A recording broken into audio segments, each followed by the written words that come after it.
Hello friends, welcome back to my channel. आज हम बात करने वाले rich dad poor dad book की। Rich dad poor dad Robert Kiyosaki और शेरोन लेचर द्वारा लिखित एक व्यक्तिगत वित्त पुस्तक है। ये वित्तीय साक्षरता के महत्व पर जोर देता है और पैसे और धन के बारे में पारंपरिक विचारों को चुनौती देता है। यहाँ पुस्तक में प्रस्तुत प्रमुख अवधारणाओं का सारांश दिया गया है। द स्टोरी किताब लेखक के दो पिताओं के इर्द गिर्द घूमती है। उनके असली पिता, जिन्हें गरीब पिता कहा जाता है, एक उच्च शिक्षित और सम्मानित सरकारी कर्मचारी थे जिन्होंने जीवन भर आर्थिक रूप से संघर्ष किया। दूसरे पिता, उनके सबसे अच्छे दोस्त के पिता, जिन्हें रिच डैड के रूप में जाना जाता है, एक स्वनिर्मित करोड़पति और एक सफल उद्यमी थे। Number 1, assets vs liabilities. पुस्तक एसेट्स और लायबिलिटीज के बीच अंतर पर जोर देती है। संपत्ति वे चीजें हैं जो आय उत्पन्न करती हैं, जबकि लायबिलिटीज ऐसी चीजें हैं जो खर्च करती हैं।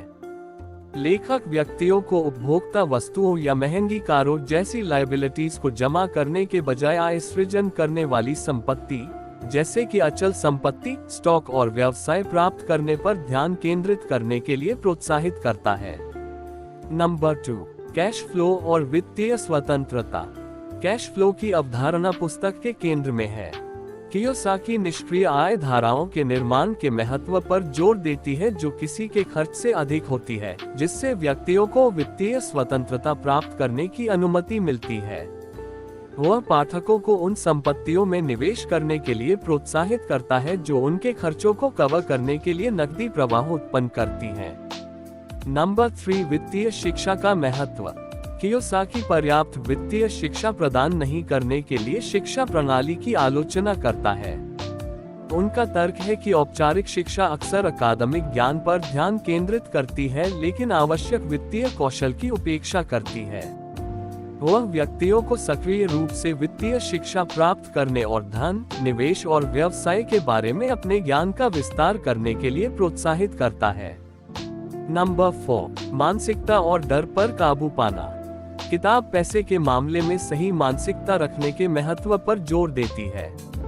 कियोसाकी पाठकों को वित्तीय जोखिम लेने के अपने डर को दूर करने और उद्यमशीलता की मानसिकता अपनाने के लिए प्रोत्साहित करता है। उनका मानना है कि कैलकुलेटेड रिस्क लेना और असफलताओं से सीखना वेल्थ बनाने की दिशा में जरूरी कदम है। नंबर 5, नेटवर्क की शक्ति। कियोसाकी मजबूत नेटवर्क बनाने और खुद को जानकार और सफल व्यक्तियों के साथ घेरने के मूल्य पर जोर देती है।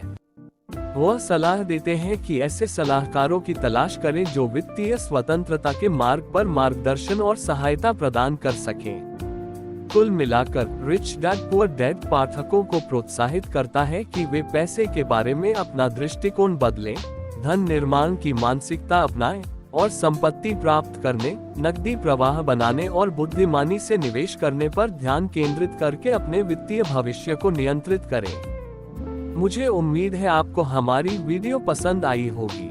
अगर वीडियो पसंद आई हो तो वीडियो को लाइक करें और हमारे चैनल को सब्सक्राइब करें। धन्यवाद।